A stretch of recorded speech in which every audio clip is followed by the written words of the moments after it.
For the when they we are delighted to see that there is captain of the distinguished guest, shared political and life. Especially starting towards security work for organizing this insightful event. Before we humbly invite distinguished honorees, Professor G.J. Prasad, the Scottish Parliament International, accompanied by Professor B. Mangam, take their place on stage. Ma'am, please, sir, please.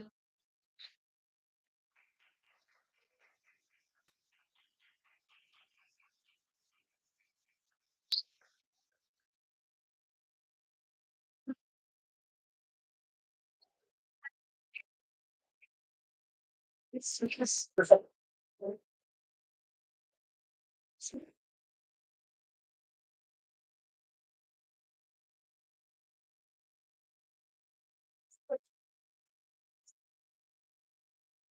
science.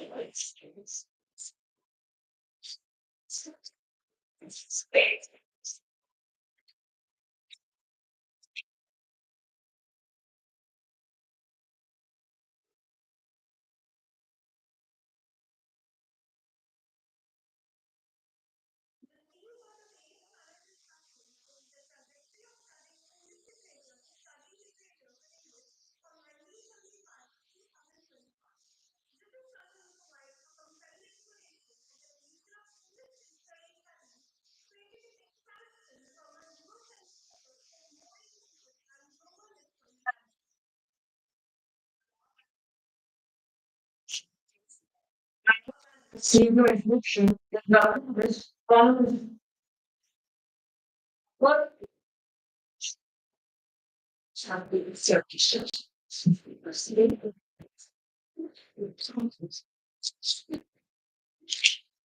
While all I had a senior introduction, it is one which formally good families with the children with the distinguished students, novels, translator, and academy.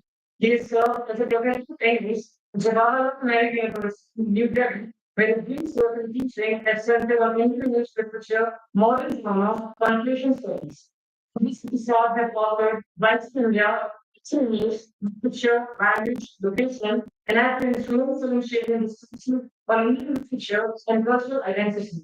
Beyond India, his passion for culinary arts led him to write South Indian vegetarian kitchen, a word he described as one of his most satisfying publications. After his parents, Professor Swati Pal currently serves as the principal of Janki Devi Memorial College, University of Delhi.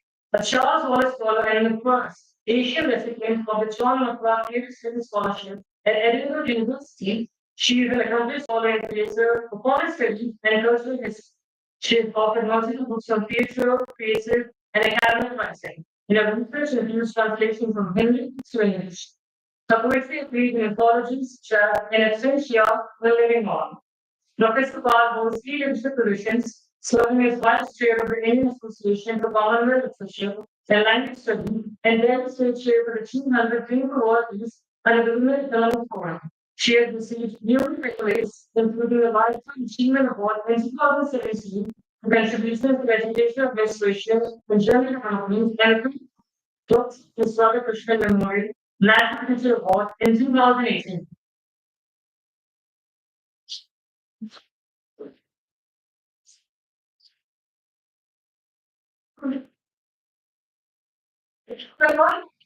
They are very good.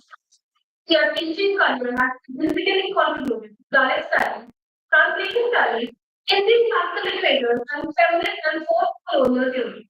PhD graduate from Aryabhatta research focuses on the representation of Dalit women in Tamil fictions.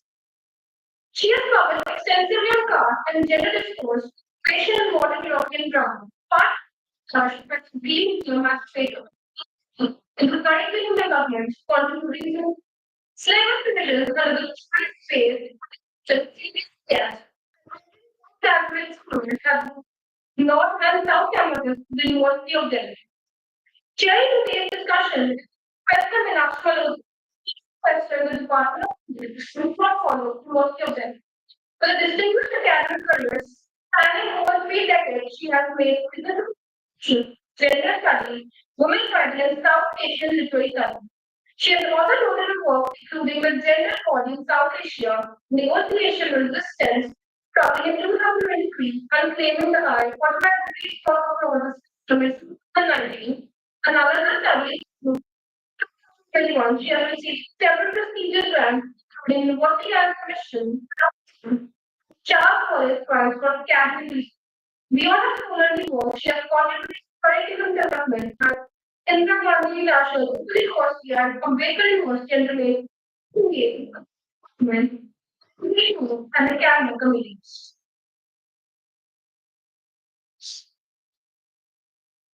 Once again, we extend a warm welcome to technical attendance. May I now request Dr. Preeti Lache to felicitate Professor G. Devi Prasad.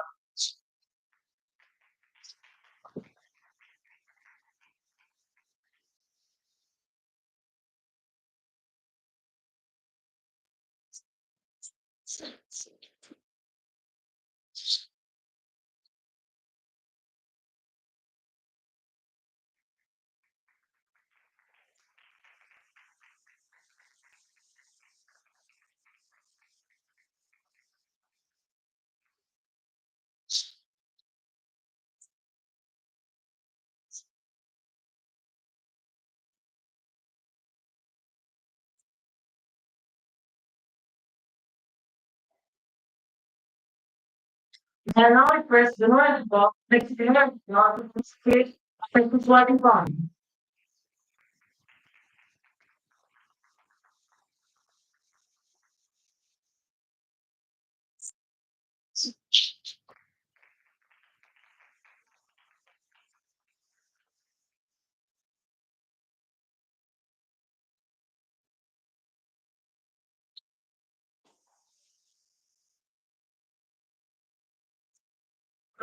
First, we need to with the launching of income.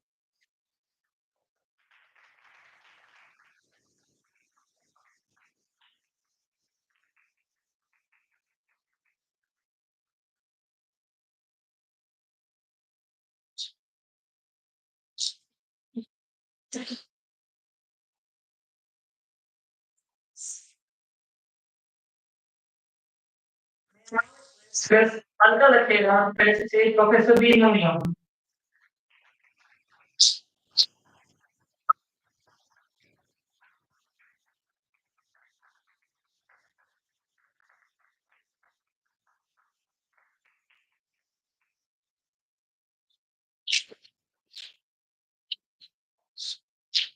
We now request Dr. Lottie and you of the Dental Free Association to present welcome news.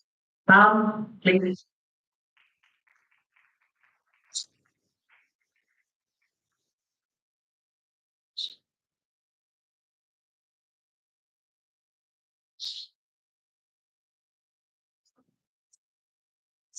It's from Anvil, started in a very warm good afternoon to everyone.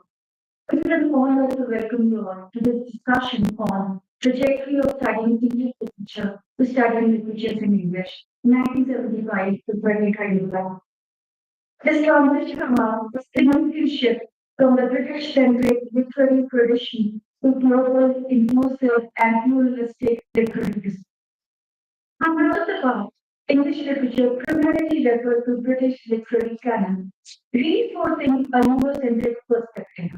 However, the late 20th and early 21st centuries saw a redefinition of the integrating post-colonial voices, feminist critiques, Dalit and indigenous narratives, and global storytelling traditions. Scholars like Edward Said, Gayatri Spivak, and Gugi Watiambo challenged colonial realism, paving the way for a more diverse and decolonized literary curriculum. This shift acknowledges multiple English, allowing space for African, Asian, Caribbean, and indigenous literature. The rise of digital storytelling, graphic novels, and multimodal narratives further expands how literature is studied and built. Literature is not static. It is dynamic, fluid, and constantly reinventing itself. The shift from English literature to literature in English is more than an academic transition. It is a cultural and intellectual movement that recognizes the multitude of voices, languages, and histories that shape human life. From starting in 2025, looking back at the 50-year trajectory, we must ask whose voices and perspectives are shaping English literature. How do language and politics impact literary production? What voices still remain inward, unrepresented? And how can academia continue fostering inclusivity? For now, like our esteemed panelists to take us deeper into this critical conversation. And forward to a thought-provoking discussion that will illuminate new insights, perspectives, and possibility for the study of literature in the years ahead. Thank you and welcome everyone.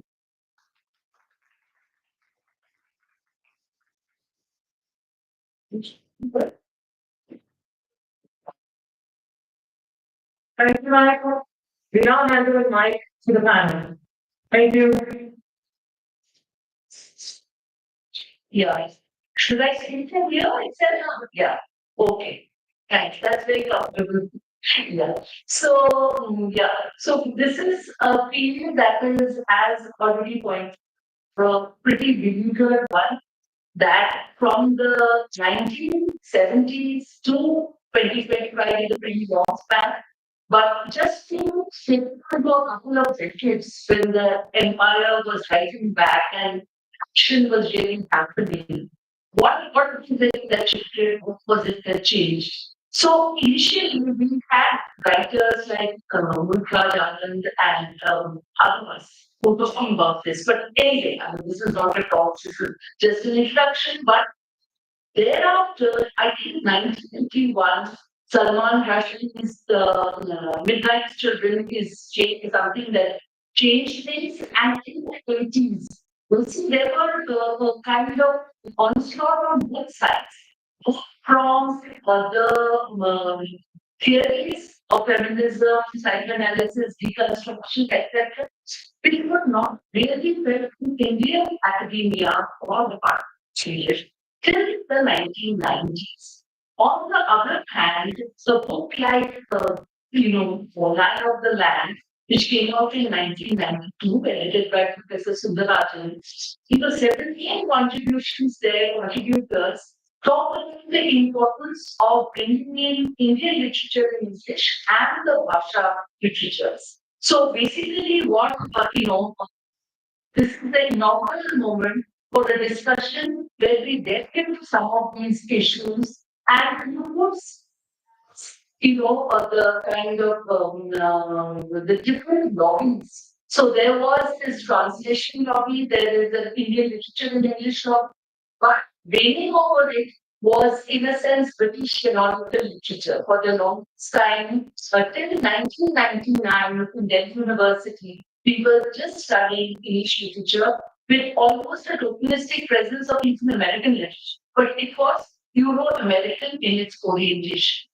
That changed in the 1990s. And it was so contentious that for 7 years, Mangalam and others were discussing what should be in the present curriculum.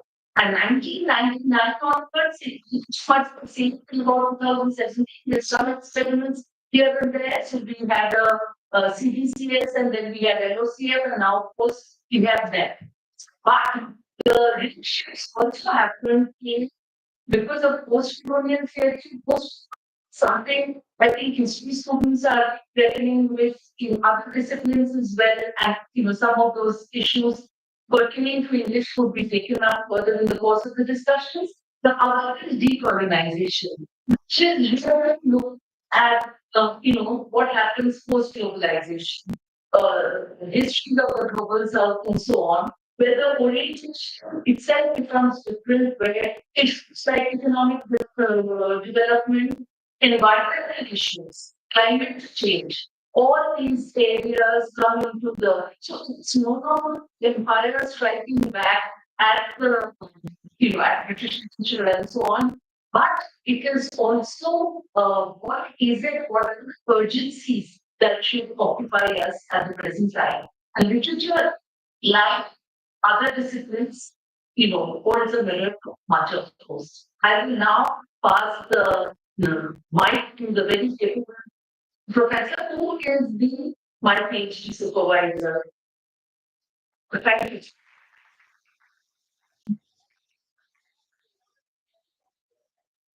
Speak anything up to this story, but still. So, you can put it. I thought, I should speak now, and I said, she said everything. But you realize that's the year. Whereas rather than making 75 and start, little children spread out and like this. Uh, because I'm trying to do this be an English or this 97. Some people thinking what some making the pigs. So we understand that. I'm trying to English or this the university for all the wrong things. Yeah, it's great. That is not just safe in India, all the department, not just what I can do. That's part of it. It's sharing for 2 years. No, see, bored with the sciences. And I said, so like I said, when I expect mobile English, he said, Acha, you're going the most useless books. That is why, that's kind of translation you're like, what would I enjoy? That's good factor. I want to write. I thought I did English honors. They taught you how to write. Absolutely. Special. Now, in the English honors, there is simple things. They did not teach you how to write. They did not teach you how to speak. So anything that you find problematic in my speech, blame it on David. Sure, in good college, which had perhaps a better system across the road. But Hindu college is very good. One of the better colleges in Lincoln said. And as I said, we joined thinking we do creative writing, which nothing creative writing. There was no academic writing was like that. You did nothing. What you did was to, from day one, prepare for exams. So all the teachers oriented towards teaching exams. But look at the teaching. That's what person national was studying. And just to refresh your memory, could you look at Deshbandhu College's website because it seemed to be go right from the 90s. So I refreshed my memory as to what I actually studied, which board we could get. And what we did was canonical British literature. Not later on they were called the literature of the dead white males. Right? So there are women as well, mostly dead white males. And so you did canonical literature, just a spectrum of medical literature. And so the latest writer, the most scientific writer that we get was TSN. And otherwise Shakespeare and your contemporary. So he उस जमाने में Hindi translate में हिंदी तो बोली क्योंकि बात Hindi literature because any Indian has no presence in the English books.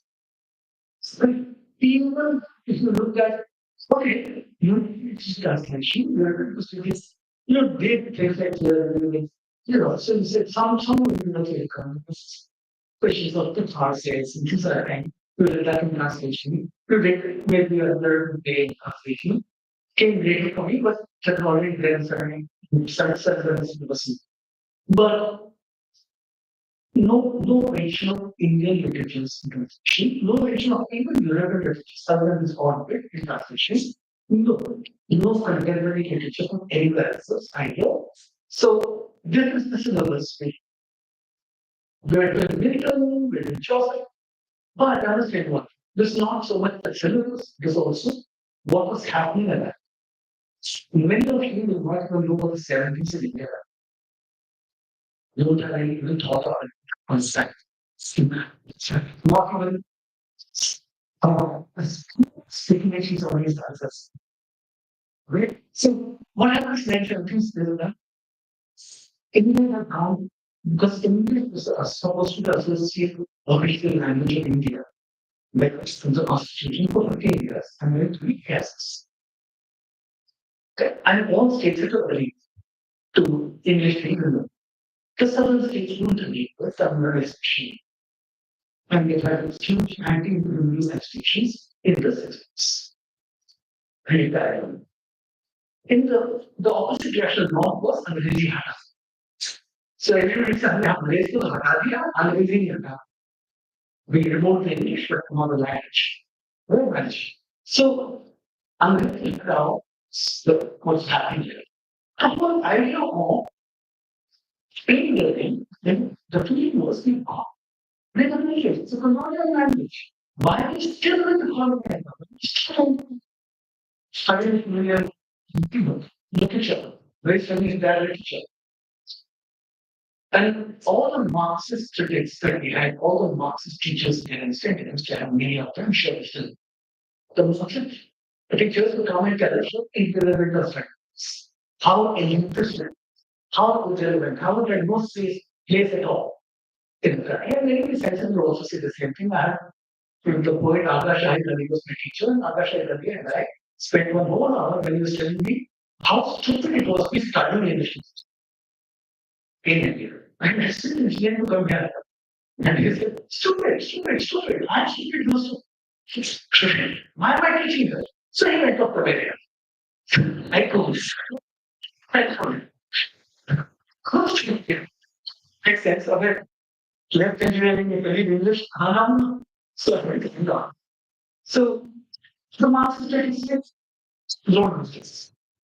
And there's a strong feeling in university, as President National Lecturer said, all this comes to fruition in almost 4 books that come out in 1990s, Slavic and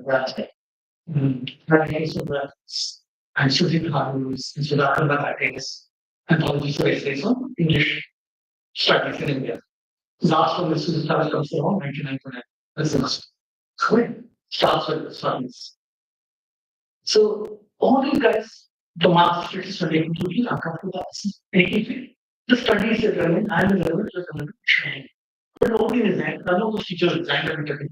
They carried on everything in money. And the one where they were still even more frustrated. So then we had new critics who would come into class and say, where is this? You guys don't even know English, you don't know language well enough. How can you appreciate English? You are incompetent. And we didn't feel incompetent. Completely. In any way, including the fact that people like me didn't know the Bible at all. And then there's so we had people telling us, no, that how can you do it? So that's small. And the other thing was also to say you don't know language well enough, actually all the nuances to be nice to pleasure get taught everything. So they didn't teach us because how could they teach us? So the Marxists didn't teach us because they felt what is the point? The new critics didn't teach us because we knew nothing after they teach it. And then we had these romantics, the third kind, who come to old fashioned teachers, read a stanza and say, so we had so 100, so good. And then reminding of something else, and then that will remind of something else, and they'll just message upon message. Sometimes you look at them saying, you never appreciate all this.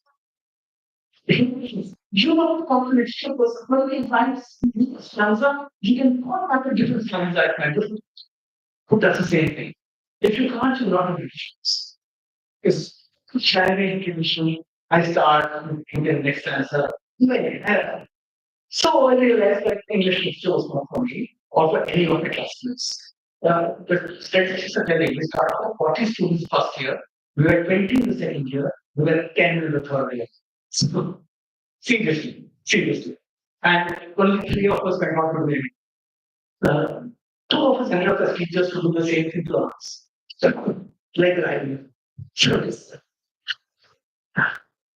What what is the revision? The point of the revision, the point of an NA program, so let's see any point. right? It was pointless. It was, hey, okay, I want to give the context because the nationality movement, the emergency, so look that what is it's a moment. It seems stupid.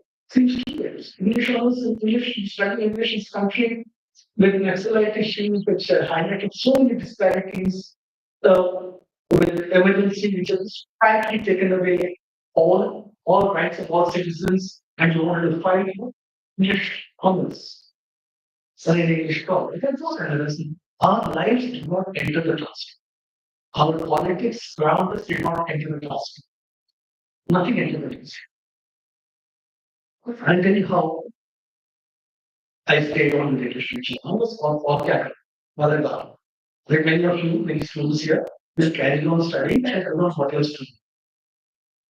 So, but I ended up teaching that getting the part time because I finished in an MA in 975. UTC came up with a new UTC always class. Students everybody happens all the time. Now, they came up with a new rule that said they have to have 18 hours teaching before you can get promoted. And in those cases, they not learn to punch the course properly. So, none of us usually have to MA for jobs in the colleges immediately. None of my batch got a job because there are no jobs or not. So that's part-time opening in JU. Somebody saw me go there, told me I went to join what was called the Center of Linguistics and English. The Center of Linguistics and English is a law place, accidentally. So, accidentally because two groups of teachers, one teaching a small group teaching linguistics, others another group teaching English, merge to become a center. It had helped because the head of the linguistics group was and the head of the English group are married to each other. So I think that it is a last one is famous linguist, Mr. C.J. person. So there's some center company. When I joined the center, I realized they had followed their email program that had come to and then just before I started to strike whatever, inquiry committees and the program had been stopped. But the end of the program syllabus was something that I never even dreamt of. It had linguistics, of course, because linguistics English people teaching in English program. It was a language and literature, MA language and literature. It had linguistics, it had ELT in a big way, which I was teaching in a big way. But even more interesting for me, it had African literature, it had African American literature, it had translation studies, it had Indian English literature, but Indian literature in translation, 1976, 77, 78, they've been teaching this. When I joined, they had stopped. If I had no JNU had made language, English language department from BU, I'd have gone to JNU to study. Because that is completely different. There, all your needs were being, take care of to take into account. So there needs to be different. Right? India was in the class, not England, not a bit of America, Chicago. Of course, how America and American studies became with this is I'm standard law, but American studies, Canadian studies, all this becomes important so long as they're fun. जब वो funding हो जाता है, it goes out of the window. So if you find, institution is big, it's not because they didn't get Trump, they stopped funding much earlier. So when they stop funding, English is central Malta, English is everybody teaching, and then go up. English is not nobody is funding it. So it took a long time to come. Because we talk about it, shall talk about it. So JNU was the MA English. When we restart the MA program, we called it the MA English. MA English is a very called the goal of our program was new literatures, new theories. And new theory included old theory because we were teaching Indian literature. So right from the beginning. So our decolonization, the trajectory that The rest of the country was going to move over to see. Third part, starting in jail. Continue, we continue to this. Very good. And looking around later on, you will realize the world does not exist only here. Right, I'm not getting that. So complex is the word. In fact, so much so that sometimes JU became a word. When and JU became a word. I said, go to Delhi, I'm going to Delhi, I said, I'm going to JU. So, but that's not word because in the South, in my soul, they had a Mongol literature, they had Indian literature from the late 1960s. 65, 69, those are days when these courses were introduced in my soul. And certainly, if you don't know him, you should read about him, you should read him. Fijian writer of Indian origin once said, it's a very nice, that he came all the way to India to the same curriculum earlier. He came all the way to India to study British literature. But he went to Leeds and then he studied Indian literature. Senior I was teaching Indian literature, which he did was also massive and common working class. And I was reading around because a lot of us actually wrote for a journal called Australian Religion Studies, which had in 2013 a special issue on the trajectories of Indian studies around the world. And I realized what I'm talking about was true of New Zealand, was true of Australia, was true of many countries where they started out canonical and trying to figure out a way of getting their own environment, their own politics, their own interest into the classroom.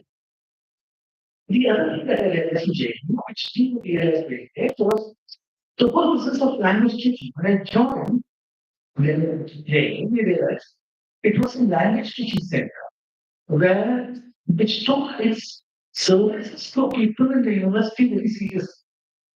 That is, they would teach English language to people across over the area. Right? And we also taught diplomats, we also taught doctors and engineers who sponsored the government of India who came from abroad. That was new to me because in the university, my classmates who by that time had started teaching.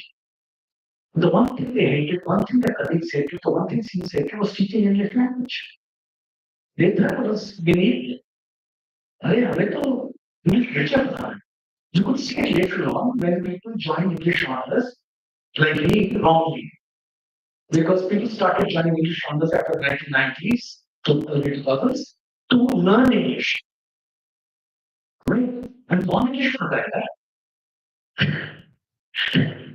आपको English पढ़ाएं आपको English नहीं पढ़ाएं right so that's the difference for it so that change to language teaching seriously to communities so there's a big sea change in that and the way I approach everything and the way I thought that the syllabus around the country should also change should also the trajectory they should follow it's happened it happened over some time.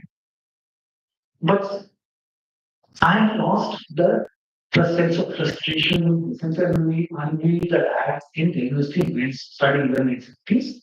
That by the late 79 when I joined JNU, I suddenly found a new relevance, a new way of approaching English studies, a new way of getting the context of students into the classroom. It took a long while for major universities to change. They all have different registries, different timelines, be it curriculars, be it chapter matrices. They all change at different times. Usme bhi, what is what I want to say here? Why did the change come up? Because you see, you don't even have Indian literature. You don't have Indian literatures. You don't have Indian realities in the classroom. The thing came about what Meenakshi said, Indian literature and literature became fashion. Salman Rushdie wins the Booker Prize. Suddenly people are talking about Indian writers. So it becomes inevitable by the 1990s that it would enter the classroom. Do you know 1990? Right. So it's by the 1990s the changes. But other things that happened. Other things that happened was liberalization in 1990s. that made English a useful tool also. English becomes more relevant. So there is the post-colonial the cultural the historical turn. All this is happening. So 1990s, only English becomes the place to be. It is at the intersection of most humanities disciplines. And if you see the long talk, I will correct that. I will correct that. Just last. Because what I'm going to say is globalization comes after that. And when globalization, even more the importance of English. We had prime minister of India who went to England and thanked him for English. कि भाई तुमने दो चीज को अच्छा किया हमारा एक तो क्रिकेट दूसरा running let's go to cricket things that help us all. Because it made us more players. English automatically allowed us to access the global market. So much so, you realize that the English classroom changed the way in which a civilization, for studies, whatever you say, you started looking at India in the classroom Indian literature, which automatically makes you compare tests. You start comparing each other literatures or other post-colonial literatures around, but you start realizing you have to talk about Indian literatures as well. So in 1999, when we got in Indian literature, what is the paper of Indian literature? So it makes sense. Makes sense. You see it in the matrix of India. Right? And that made a huge difference. Globalization makes a difference in the concept of media. But what happens? Towards uncoming to look what happens that English being at the and this is a person and after the English people who all this right, it's a cultural studies turns happen. You start looking at culture, cultural text, you look at films forever because you do theater, you do live theater, and you do films. And you do other media. So you have digital humanities. You put everywhere in English. But they also bring it to anthropology, sociology, history, politics, and they all hate it for it. But even more so, because you do that, you end up speaking for the humanities. And when you end up speaking for the humanities, everybody hates the powers that be. Because when people say that's a crisis of humanities, what they really mean is crisis of funding. And that's a crisis of funding because they don't see this US useful. But we think they're very useful. And so we fight for it. So I will stop here because the rest of I will tell you how they are fighting for it. How they're fighting to save the space. But we can always come back when anybody has questions for us and that.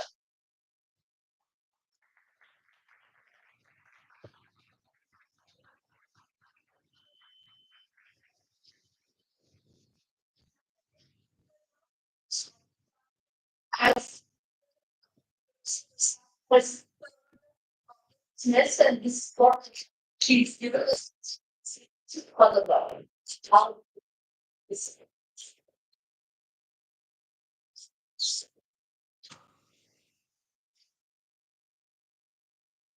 next benefits to the body. Some of them. She said, so much good fun. That's not. You're making well. You are making. See? So, the longer, the longer. It's a lot of stuff. It's like to be nice. Think and require. How much one is recruiting? So, so, to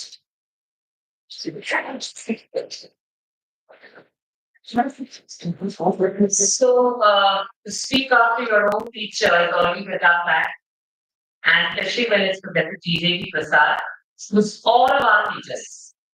So he's been PhD supervisor to Professor Meenakshi Malhotra, Professor Mangalam, and to myself.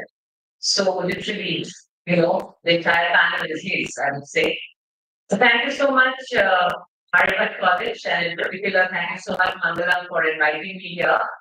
Like I said, once Professor Prasad speaks and also after what Meenakshi kind of started it off with, it's very difficult for me to really figure out what I have to say, but I've tried to put together something together. So a lot of what I'm going to say is going to be a bit boring. because it's going to sound like my life history, but I don't have a choice because I've got to contextualize things. I took up the study of English literature as my undergraduate honors course of study at St. Xavier's College, Aryabhatta. Slide 1. Correct. Calcutta, at University of Calcutta in 1985. Yes. I can see that look on people's faces. Dinosaur age. You didn't belong there.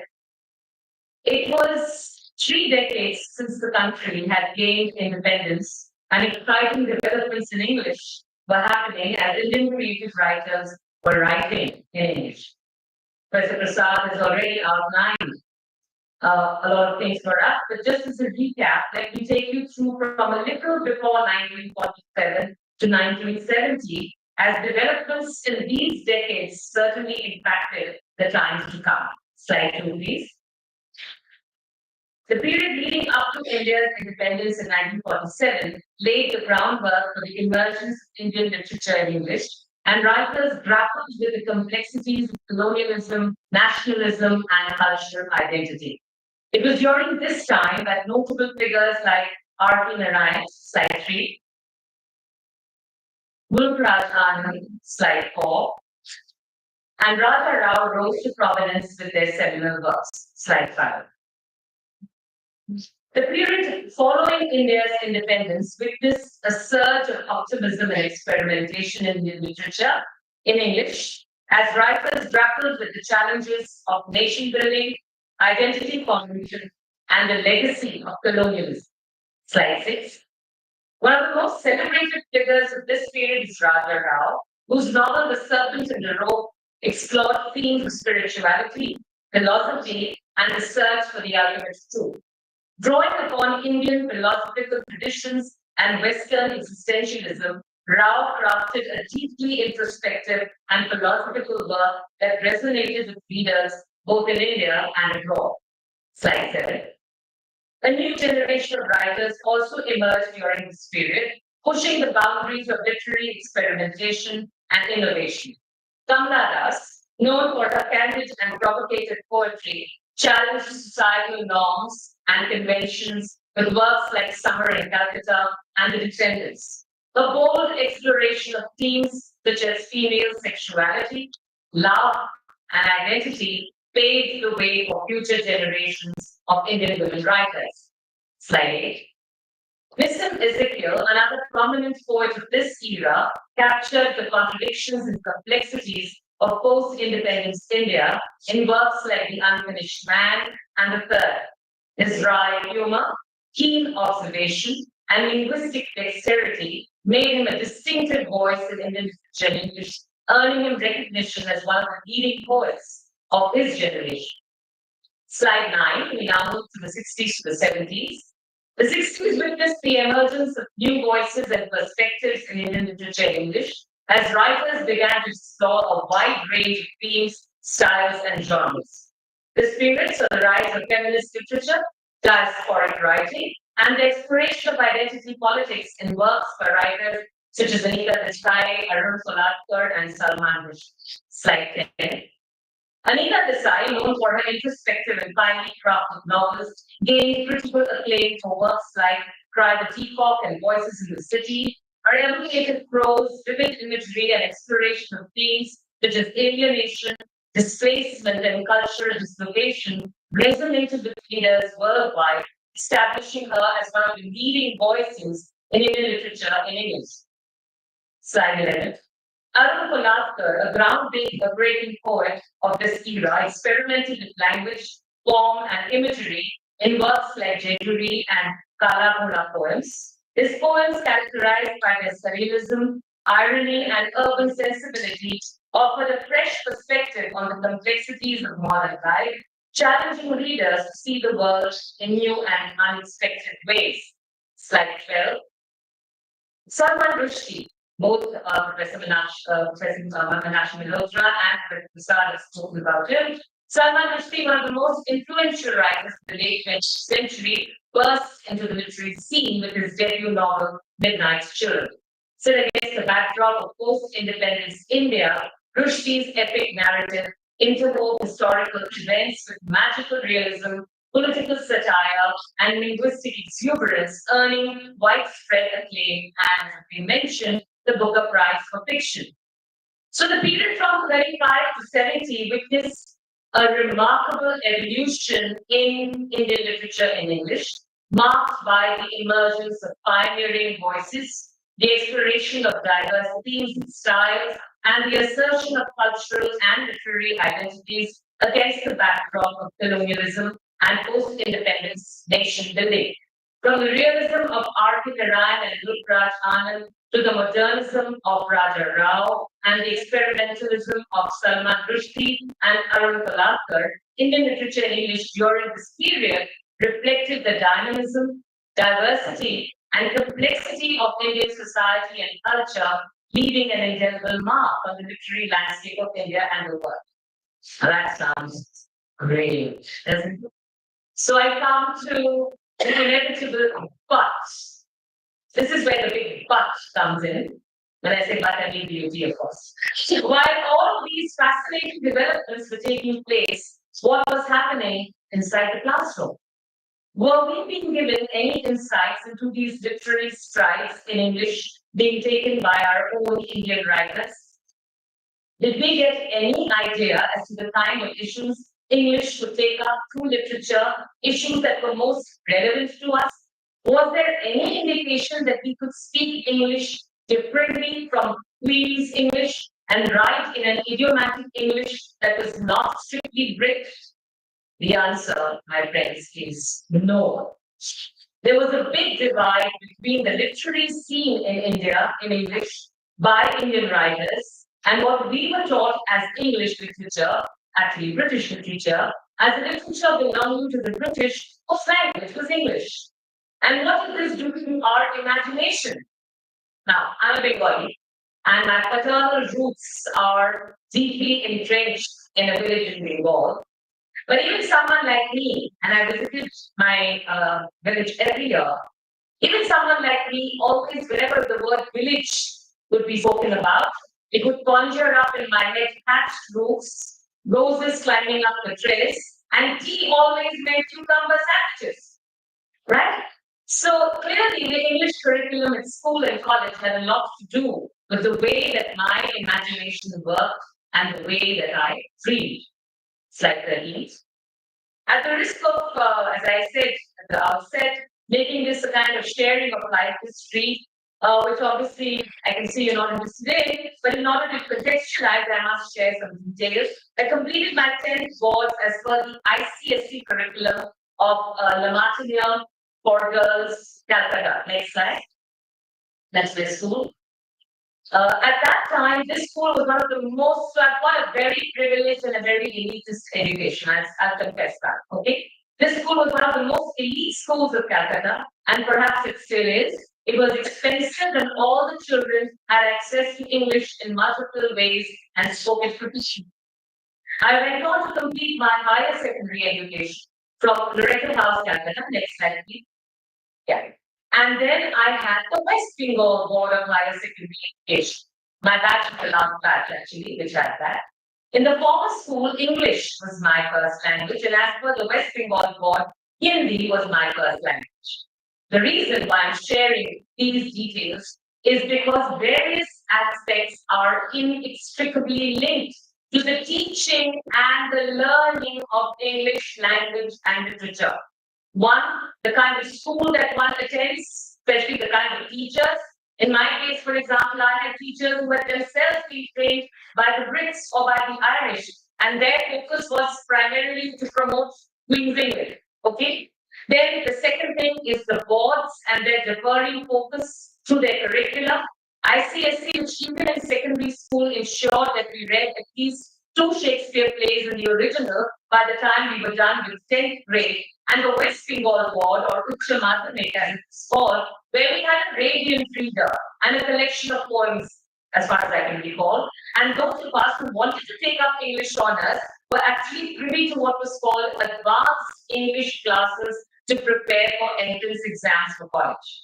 So I didn't study under the CBSE framework, but the point that I would like to raise is that there is a fundamental difference in the way that English, and in fact, all of humanities are treated by different boards. Next slide, please.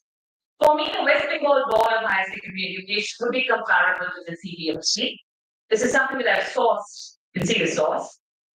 The CBSE board follows the All India curriculum with some, because I've sourced it, you'll notice there is a spelling mistake, subject weightage. That should be weightage, not weightage. Okay? So it's sourced, that we will buy. The CBSE board follows the All India curriculum with some additions. The NCERT recognized the CBSE syllabus. Alternatively, the Council for the Indian School Certificate Examination is responsible for creating the ICSSR syllabus. Students of the CBSE schools are more inclined towards science and mathematics. The board also tries to balance science, arts, and humanities. Meanwhile, ICSE's focus is more on language, arts, and science subjects. CBSE students are more prepared to tread the traditional path, and they are well equipped to tackle competitive exams like engineering, medical, or banks, and so on. ICSE, in the meanwhile, guides the students more towards management, literature, or art subjects. Scoring in the TEFL or scholarship exams becomes easier for them. Now, the reason why I'm sharing these fundamental aspects is because if you are part of a board such as ICSE, first, there is a different focus altogether on language and literature. The ICSE gives a lot of weightage to English and the arts. The second is the kind of literature and language emphasis, including the evaluation pattern, by the way, which are very different, as is the curriculum. In my time, this focus was strictly canonical, mainstream British literature. To give you an example, the favorite grammar book which Calcutans are extremely nostalgic about is the one by Renan Martin, which refers to a single book, High School English Grammar and Composition, or collectively a series of English grammar textbooks written jointly by P.C. Wren and H. Martin. Take the next slide. Written primarily for the children of British officers. Do you all recognize the British officers residing in India? These books were widely adopted by Indian and Pakistani schools in the post-colonial era and missionary schools in Burma. The books were published in 1935 with a discussion on composition added later. Again, another favorite in the curriculum was Panorama, a selection of poems by J.W. Peterson, once again indicative of how, even 30 years after independence, it was British selections that decided what we studied. The point is clear that even in the early 80s, we were studying English the way that the British had brought to us. And those of us who read people like Nupra Jaman did so because either we were voracious readers and read everything we could lay our hands on. That being, it was the only outlet we had actually. We didn't have mobile phones and television and so on. Or we had some very progressive thinking teachers or family members who encouraged us to do so. Such writers were never institutionalized in school or college. Next slide. Very briefly now, I'd like to move on to my undergraduate studies at St. Xavier's College, where we followed slide 19. If you can see the very poor quality image on the screen of the syllabus that I found with immense difficulty because it's extant, I think. An absolutely mainstream syllabus which had not been revised since the inception of the university. Note the emphasis, I don't know if you can see it, but there's an emphasis on rhetoric and prosody on which we were tested. And because I was in St. Xavier's, we had an Irish priest, the late Father Lewis, and I must have read that one his favorite poet girls, who taught us meter and stanchion himself, and he was a real tough. Everyone hated him because he would say, there you got it wrong. Also, note the emphasis on the history of English literature. As is visible, no literature other than the British literature formed part of the curriculum. Slide 20. Cut to the late 80s and my entrance into Jawaharlal Nehru University, New Delhi, and meeting the likes of the present. So, I can tell you that from the entrance examination itself, I realized just how divorced we were in Calcutta, even from such terms as third world literature or Commonwealth literature, and of course, Indian English literature as it was then called. At JNU, I had the privilege, I think, speaking to you, sir, I had the privilege of being taught by Professor G.J. Prasad and other luminaries like Professor Meenakshi Mukherjee. Academics who really shifted the discourse towards literatures in English and gave it a certain sense of direction and us a certain depth of understanding that English literature is not synonymous with British literature and that English is not the sole property of the British or even the Americans. We studied everything, as Prasad has already told you at JNU, British and American literature, European literature, Indian literature translated to English, literature in English by Indian writers, Australian literature, African literature, Canadian literature. We understood the power of translation, especially good translation, and the losses in and through translation. Since we studied texts that arose from the intersection between socio-economic and political conditions such as race, class, caste, we evolved reading strategy directed at critiquing the domains which they emerged. We learned new critical terminologies and themes. Of course, the time was right for debates regarding, whether we should study such Indian and other writing in English or whether we should continue to read British writers. But it was the time of getting to know contemporary India through English, either in the original or in translation. Getting to know disparities in education, power, and money, caste, class, and gender discrimination, and hearing the voice of the margins, be it the Dalits or the writers from the Northeast, understanding also the strength and might of the fringes, and understanding furthermore the desire for visibility on the part of those in the margins. So, what is so easily available to you, my dear students, was something that we got after it was quite how should I put it, a complete shift for us in terms of our worldview. We didn't get it so easily.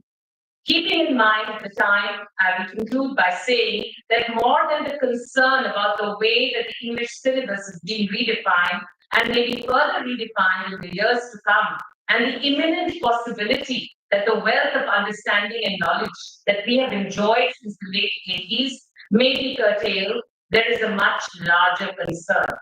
I read in an article in the Telegraph India that the Canterbury Christ Church University at Kent had decided to discontinue its English literature degrees at the undergraduate level from September 2025 onwards.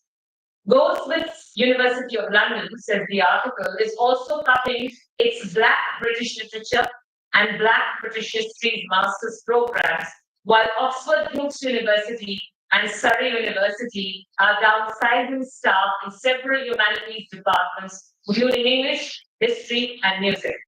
The article speculates on the reasons for such happenings, listing financial pressures, waning student interest, shift in student preferences and career choices, growth of social media, etc. Whatever be the reason, what is of concern is not only the survival of literature, but its diminished role in shaping public consciousness. If universities stop supporting literature, it will become a niche interest. This shift might lead to a cultural decline. I leave you with that thought. Thank you.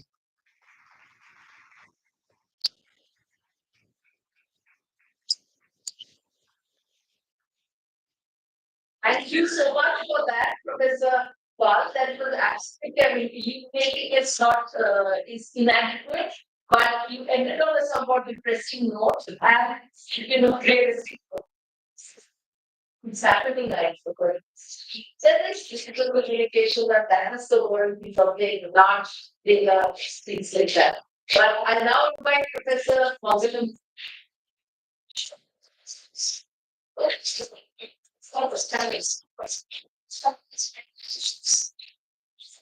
That's okay. Yes.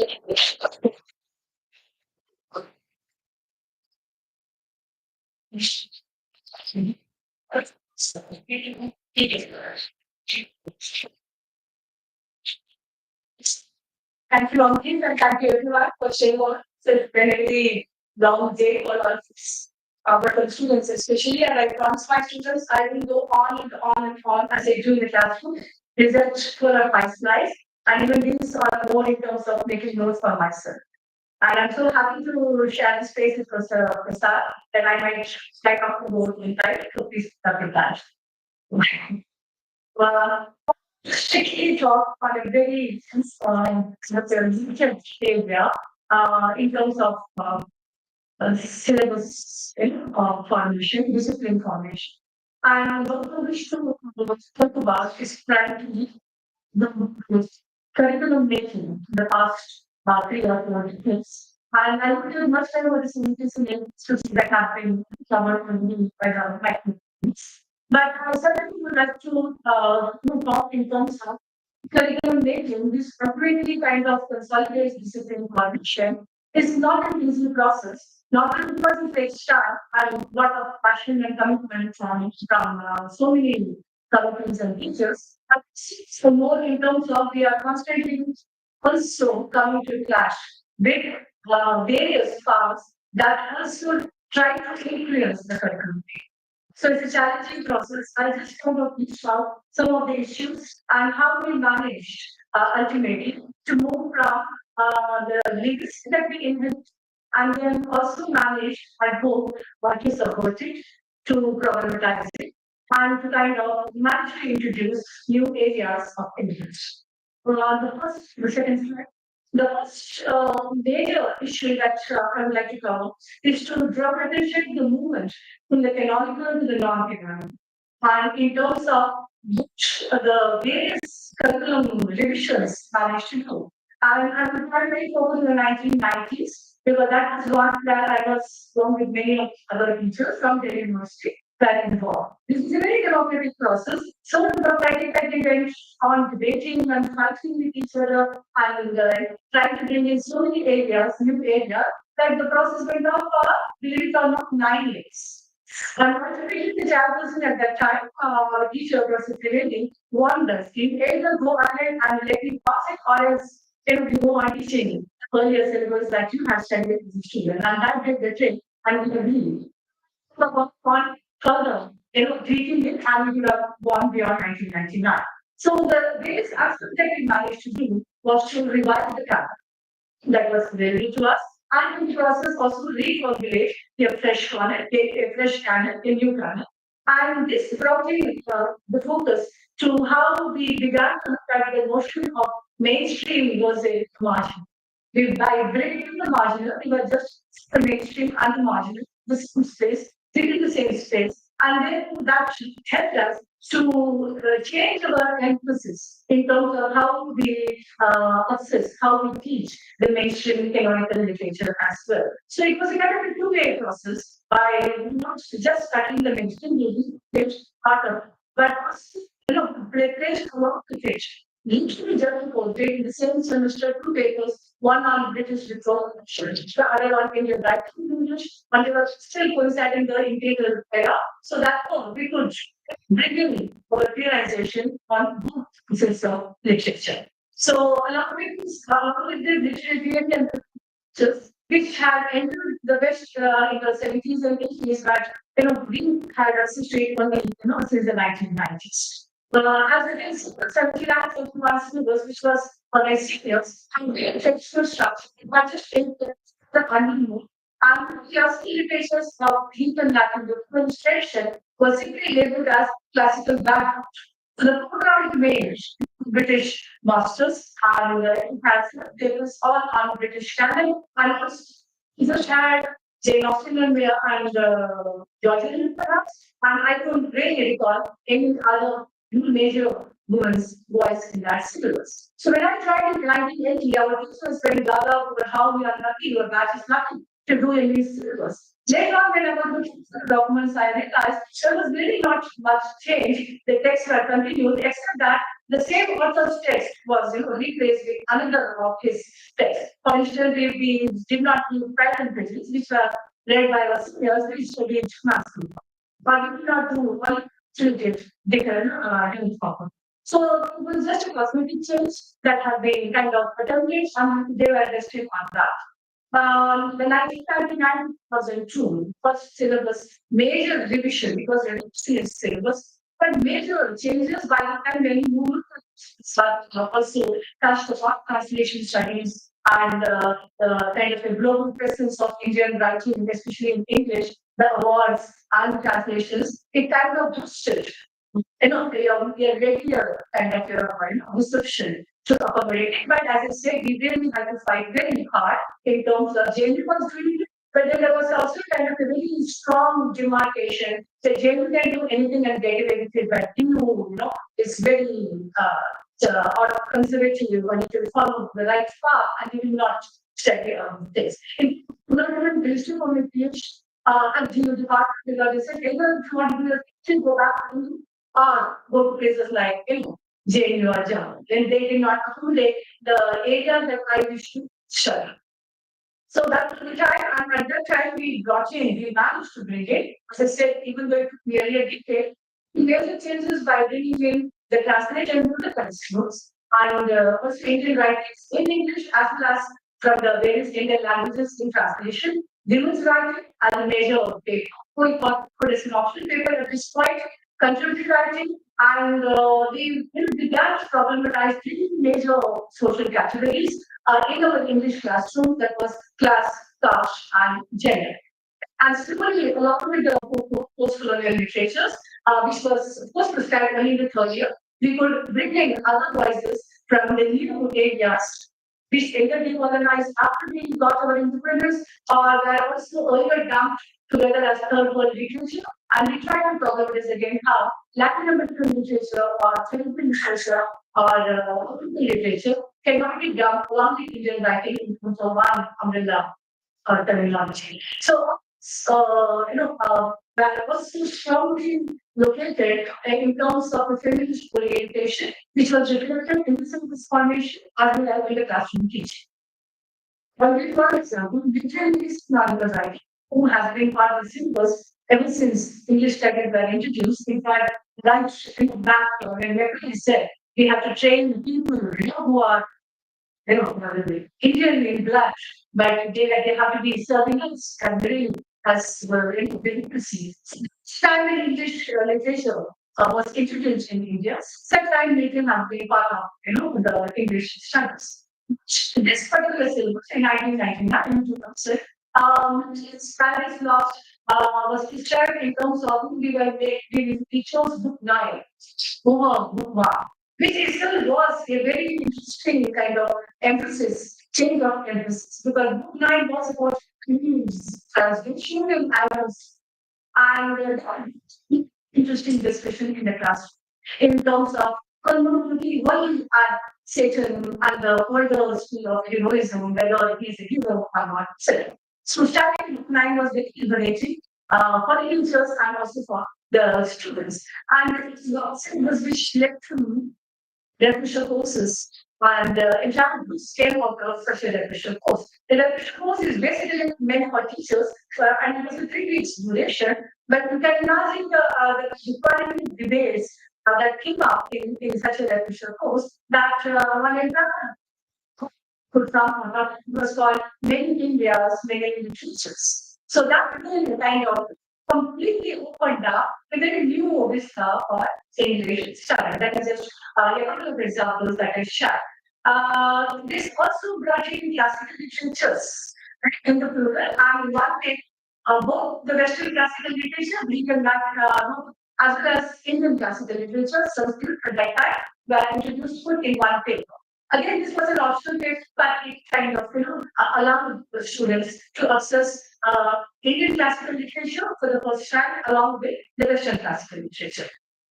Secondly, human writing, like in modern European drama, which got place in this syllabus. This was the changing movement that came from both nationally, while America was going through a recession, we were doing fabulous, both in terms of economy and elsewhere. And this was a feel good moment for us in English studies as well. The syllabus was actually because the university put its foot down and made the annual board into a semester board. And the English department was politically, I would say, very radical and associate department at that time. And perhaps along with history, I don't recall, but they came before us and said, we are not vice on the syllabus, we do not want the semester syllabus. The entire university, the sciences and the commerce shift to the semester more by English. Went on the annual mode for at least 1 more year. Later on, sooner or later we have a system, but then they only bifurcated the syllabus for not possible now.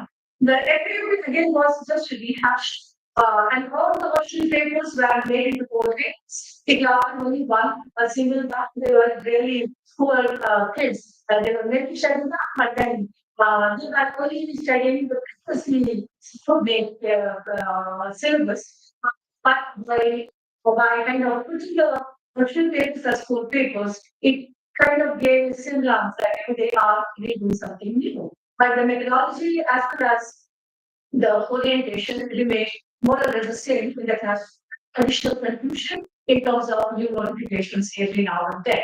This is again was an interesting intervention by the English department towards consolidating of the syllabus discipline information in terms of though the registry said we cannot change the title of the things. So we retained all the 16 titles, we retained all the 16 areas. What we managed to do, as through the general body anyways, is we managed to bring in other things, which represents problematizing the existing available fields. For instance, in the classification, which most of you are studying, so that I will take an example from that. But Kalidasa was done in the previous years as well, and we did in Kalidasa, but we also finally brought in Sugar. Subrika is a much more subversive voice in Sanskrit Kenya, and Subrika, we could bring in the feminist emphasis again, even back to our classical literature, and we discuss starch, we will discuss the question of women, the marginal, and other areas, which that syllabus was, even if it was trying to be imposed on us, the English studies department, the undergraduate teachers especially, had learned, had reoriented themselves. And students' formation or discipline formation is not confined only to what we teach, but also in terms of how we teach. And that had kind of started late in the 1990s and it continued to the CBCS. When we came to LCF 2019 to 20, this is more ambitious. I think like Alicia will agree from other policies, we are not today, really short notice democratic, most strong exercise, and the most ambitious because concentrating for example, was published this way. We did the same thing in terms of revision of the GU papers, so that issues or concerns like disability entered the syllabus for the first time. Unfortunately, again, this was, this came in only as an option paper, right? But we still managed to bring a disability. And one important exercise this syllabus was that we managed introducing insisted in introducing at least one text which focused either on disability or helped us to focus on disability in the classroom through that text in every core paper, each of the core papers. So each of the core papers had a text which had a component of disability which demanded our critical attention. Even though that it's also trained us to look at the canonical text also through the lens of how disability discourse has been either suspended or has been kind of loosely narrated without a critical engagement. So the leadership, for instance, who has been always been seen only as a kind of comic relief in Sanskrit, was again brought back and created a kind of a critical debate in terms of leadership, in terms of how disability was represented in classical literature. So this kind of questions, as I said, the orientation change, and that is also a very important aspect of part of how we formulate the discipline and report it out. So the key points which we can see, so I will talk about that. The practice is a new entrant here. This was again came up as an optional paper, but now under NEP is a core paper.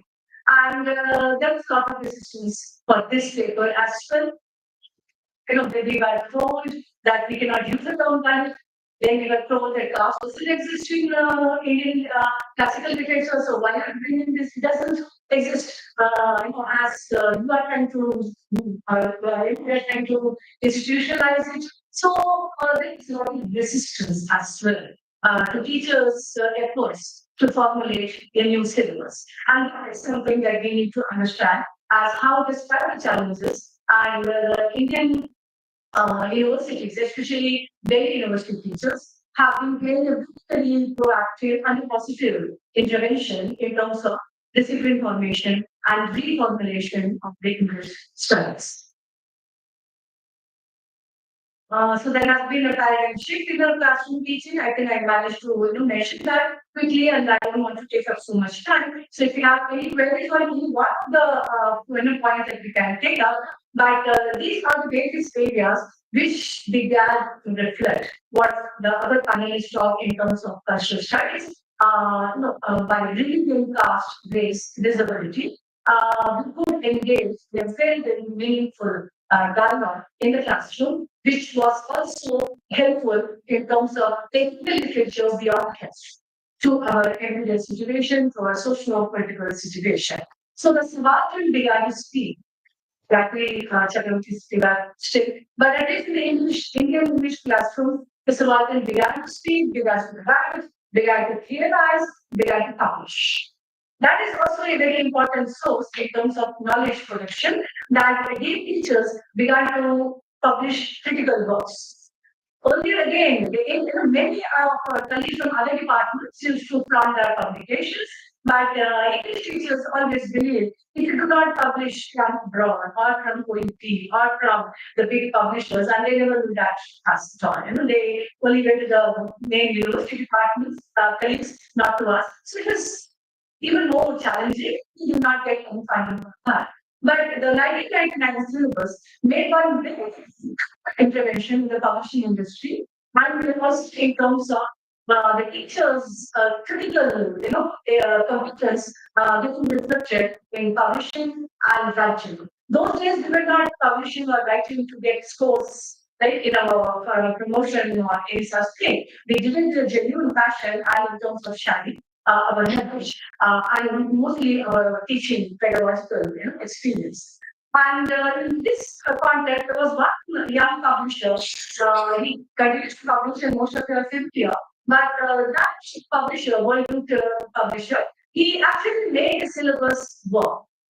He actually made the syllabus find a place because many new texts were introduced in the syllabus in 1999 and subsequently, and we could not have managed, both the students and teachers, we could not have managed to assist them. There were no, the culture of PDF had been started.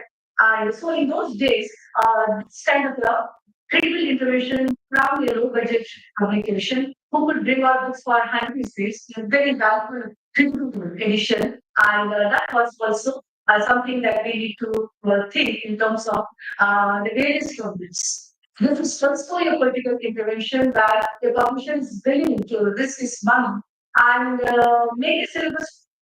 Right? So the commitment comes from various quarters. We also engage in collaborative teaching. Right? I was taught by talking to other colleges, and I called many of my colleagues from other colleges to come and speak to our students because many people had done that in these new areas, and we took that expertise. So what today has become mandatory because of this notification or the English department had kind of made it possible long ago. And this, as I said earlier, this in reissues or canonical text in a very significant way. So, Probably, of course, most students here are doing the English curriculum who start under the NEP. This is the latest revision, and this also kind of marks the frequent revisions that we are subjected to, not always done by the teachers or demanded by the teachers. And the latest one, of course, has come from imposed upon us, and it has diluted the syllabus.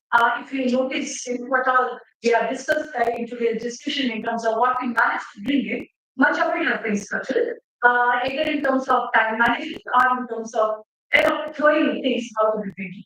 But more importantly, certain non-academic agendas also have crept into syllabus formation. So this is the momentum anxiety for English studies and for our purpose in fact. And English studies being pushed to either language or communication skills or in terms of they used to only use,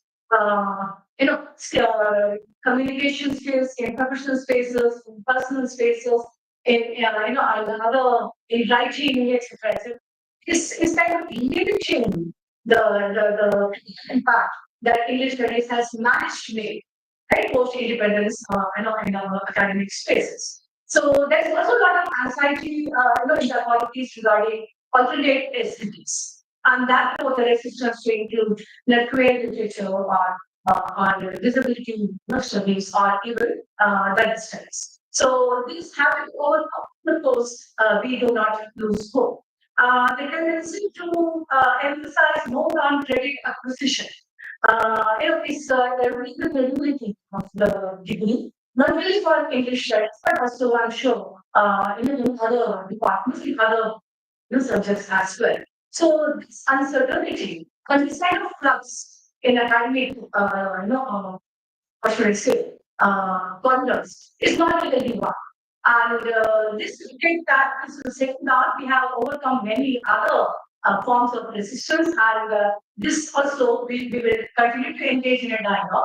And the last one that I wanted to just caution, this was also mentioned in the afternoon by Professor Ajay Guravati, that if we are juxtaposing the Western modules with indigenous knowledge production, we do not have even in terms of exclusive, and different knowledge.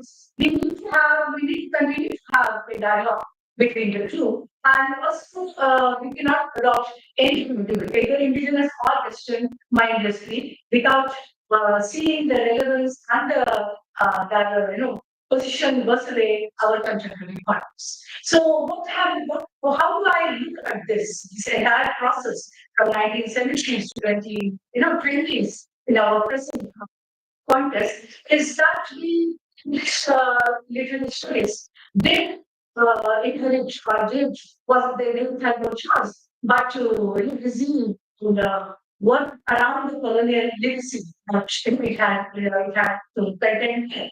But what it has managed to do in the past 3 decades, particularly, that ever since independence. So very important aspect of post-colonial subversion as well.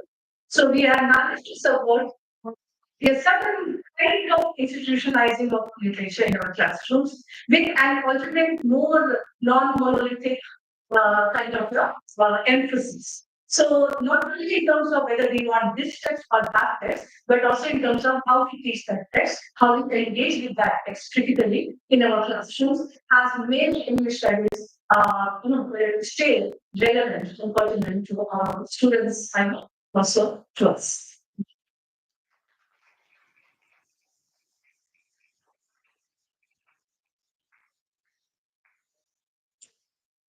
So try to and I right now is open for questions, comments, clarifications. Yeah. I will just exercise my privilege that Mangalam has granted me as chair to flag for 3 points in less than 1 minute, which is to say that right on the one hand, why important seventh right, there is AI to content and more sure there is no digital communication forces of modules. So many people and is getting reshaped by the needs and pressures of the contemporary world. For the longest time, humanity English was a site and which preserved a basic sense of what it means to be human. It molded the discourse of humans and it's very intrinsically linked to human rights. If you've done the G course in literature and human rights, such a fabulous course. But at one end is politics, at the other end is the push towards employment. And those are also some of the concerns that activate us that what is it that elite studies is going to shape up as in the future? How is it going to provide, for those of us who want to stay in the discipline for many of us, what is it that we are going to be required to do in order to, be able to earn livelihoods and be invested, continue to be invested in peace. It's always that studies have got democratized and we have embraced a lot many things, but where are we going? So if some of these issues may be very popular. And it's good.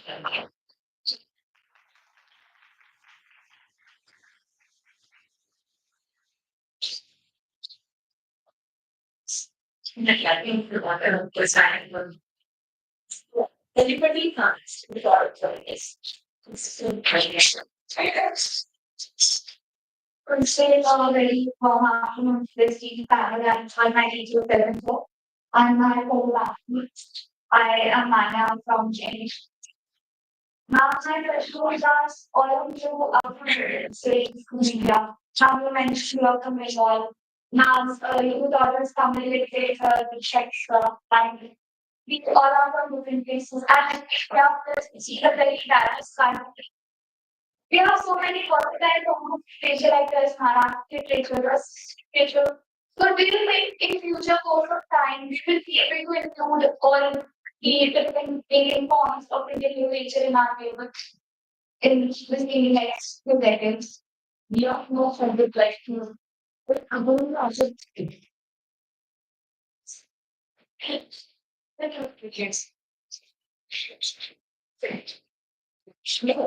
Right. That's, one of the things in an English classroom in India is that I'm sure by another 9 years, sorry, uh, the English literature in the classroom, you immediately get a different feeling. Is it that? You immediately get a different feeling. Because you as teachers and students are talking about our own realities. And once you start talking about our own realities, we end up seeing the way we deal with text, that goes on to reading other literature that push around the world, but it also pushes us to read our own literatures in other languages in the country, right? So in the sense, the English department and then it's a cultural studies department, we're also in the same department. More on this level, Indian literature is department, right? That is, I can't think of an Indian classroom now which does not bring other languages into the classroom, other Indian languages into the classroom.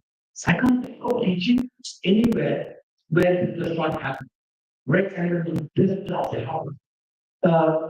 You may not be able to do all the languages of India, right? In the activity in the classroom at the moment, but you surely will sooner or later, not all, because we have too many languages. Realistically, I can't think of doing our 200, 300 languages, but at least 22 to 24 languages should be in our classrooms. If you think of our literature courses, it is Indian literature. Right. So literatures in English, yeah, those can be an Indian English literature, which is possible, just which you word just in the word. It's a possible. When the beginning of the MA program specialization like this, or a BA traits, it should happen. Like when she not only managing and the better so two Bengalis, two Tamils. So you have a very strong presence from states which do not go with the majority of or states say that they set the majority. Right? So which has a question that so I hope that's Just to make you aware of leeward class. So just pointed out, I don't see it myself that there is value to all of it in the play by the students. So there are already on credits they give. And to add to this, which is that I think Mangalam spoke a lot. The fact that a lot depends upon the kind of teacher you have and what the teacher does in that space. So for me, a good teacher is somebody who triggers you who kind of excites you into reading that if this is happening in Tamil, are similar things happening elsewhere in other parts of the country. So at the undergraduate level in the university, if I have to be very realistic, I don't foresee that in the immediate future you're going to have texts from across the country which will make its way into the curriculum. But I see that there is already a lot of for example, interest in the Northeast literature. There is interest in, literature from Chhattisgarh and so on, or Garhwali literatures and things like that. So a lot depends upon what happens within the classroom space, not necessarily upon the curriculum. So I think we need to look beyond the curriculum also. That's I take. Manya, as we move up, you can ask the seniors, they already are doing a lot of Indian literature in translation. They are doing Vishkana, they are doing Brenton, they are doing Chuttai, they are doing many others. And the 99 syllabus that was about even today, but it had written Bashir, right, from Malayalam to Kambe, from Tamil, written from Marathi, Mohan Rakesh, Hindi. So somebody, I'm not giving them much, but our students, those years, used to borrow books from us and read more of machine, more of student skill. And I think there was a vision semester more, 12 are really hard to start time. So otherwise, yeah, you get to read more and more. Even if you want, that's what we saw. I love reading to this there. You can take online for the future papers. You have no books. You can unfortunately, it's an issue. The 1998 people report. One of the things, running on various committees for the universities. So, on the team where we take the officer as in 1920. In the 1920 position, after why are you really stay with these writers? Really these writers, really these text? Because most students were saying that the best European from the country, best literature to cover, best literature. That is not House of Reflection. That is not by the riches. But so I intended 83 years that it would change. It never happened. It never happened. So this is institutional so inertia. Okay. So we just for on time as what we said, one of said, then it should do us further reading because most students want to read other things and not actually having the classrooms and then the teacher.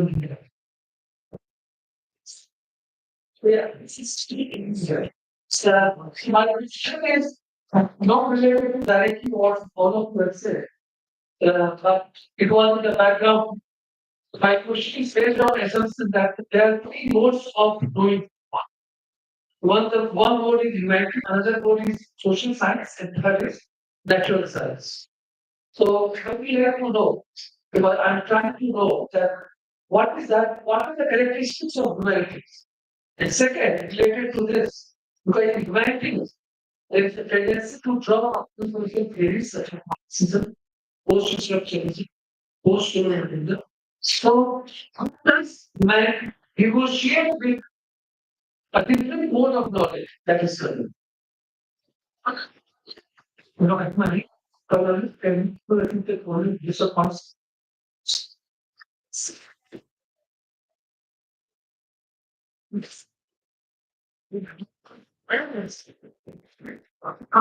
So my we were all talking about canon.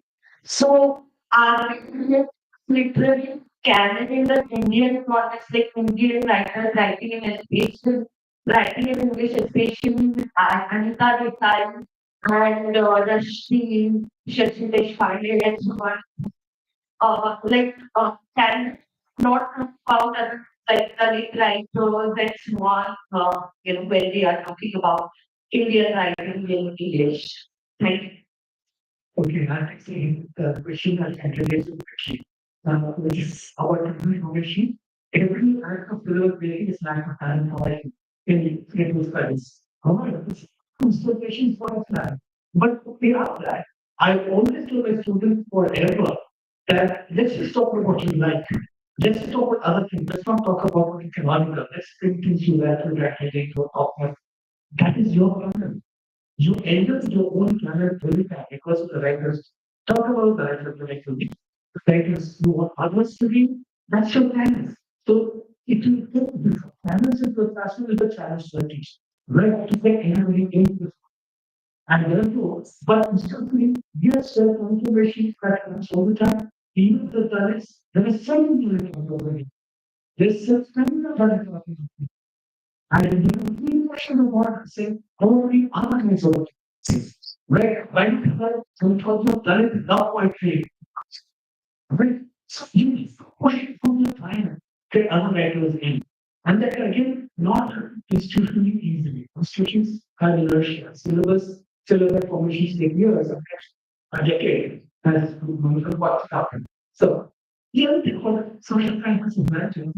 So it was since universities of English studies at the time and at the university, there is a institution where humanity thought the one way of is have a language, want to see through association, want to know more and more towards it, right? Including in the ways in which things research, every personal science oriented, every theoretical class, finds social science practices. Right. So now, what social science was recognized very soon because of this interaction, and what humanities scholars realized very soon is that there are very different disciplinary diagnosis, and each of us has something to teach or to learn. Right. So one historian is coming to me for training in reasoning. Right. Just swing to the line, training gets implemented. Right. Historians coming to me in jail, historians, I will not name them, because they were interested in improving reading, including in translation. Including in translation, because they are speaking for feeling for this, for most social science, actually speaking, in ways in which we talk about translation. So there's a lot of interaction, right? And welcome each other. And of course, but different our methodologies of reading are different. And I don't think one can, and the one mistake that most humanities scholars used to make in the beginning was to simply think that they could do social without the training. Without but it was given opportunity, people that training was available, and most of us took it. I just want to make you all envious. So I'm going to share something with you that in JMU, when we were doing our MA, there were some courses which were called seminar courses. And in those seminar courses, we had a general type, something like world poetry or something like that. And let me tell you, and of course, we have the good fortune of teachers like Professor Prasad, who had no inertia at all. So we could actually bring in Simon and Garfunkel, we could bring in the Beatles, we could bring in, I don't know, Paul we brought in, Garland, we brought in so many people into the war. Unfortunately, we are very nervous about such things. I think as a society, as a nation, we're really nervous about taking on something which is not laid down, no, which is not embedded, which is not systemic. So we don't want to do things like this. We don't want to create courses in which we allow this flexibility. Students will bring in the students will literally create the syllabus. It's when you do that, ma'am, and we asked this question about talent formation, if that flexibility is allowed, then actually you will probably have talent formation that will be so quick that we won't even realize it. So there will be so many new voices that will be brought into that particular, classroom or in that particular course. But we don't do it like that. Curriculum is not handled like that in the country. So that is, except perhaps, like I said, we were lucky enough in JMU to have access to that. So do you have any more questions? Yeah. So, I wish in one sense, I'm sure there are other things to say, but having occupied the better part to us, it's also let's go. So, yeah, so it's time to call it a day, and I think we are left with all sorts of, interesting questions problems, issues, and also, I will just, when we talk about Dalit literature, I realized the word new person was one, Himalaya was in the course. And ironically, OUP was not giving me permission and putting absurdly high prices for it to be published in other textbooks. So, we have to look at the dynamics of the market, the current political sort of views, dispensations, also what is seen as culturally useful in the enterprise of the new nation. We can so put it, the new old nation. And so yeah, so we'll call it a day. And thank you all for sitting around till 5 o'clock. And I think. So, back to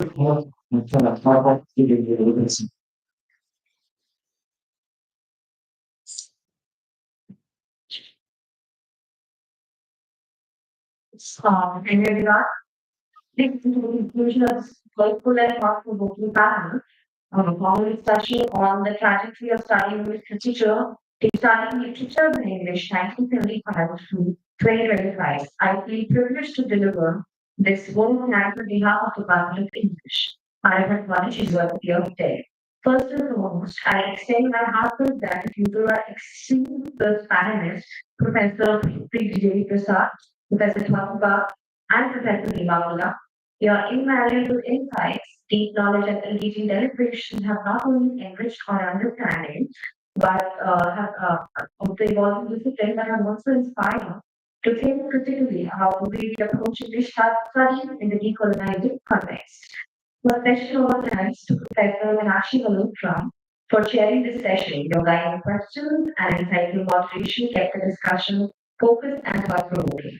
We are deeply grateful to ICSSR for sponsoring this multi-variant national seminar on misinformation in decolonized India. Their support has been instrumental. A special acknowledgement is due to the Department of Psychology for their initiative, collaboration, planning, and execution of the seminar. In particular, Dr. Ankit from the Psychology Department, who served as the convener of the seminar.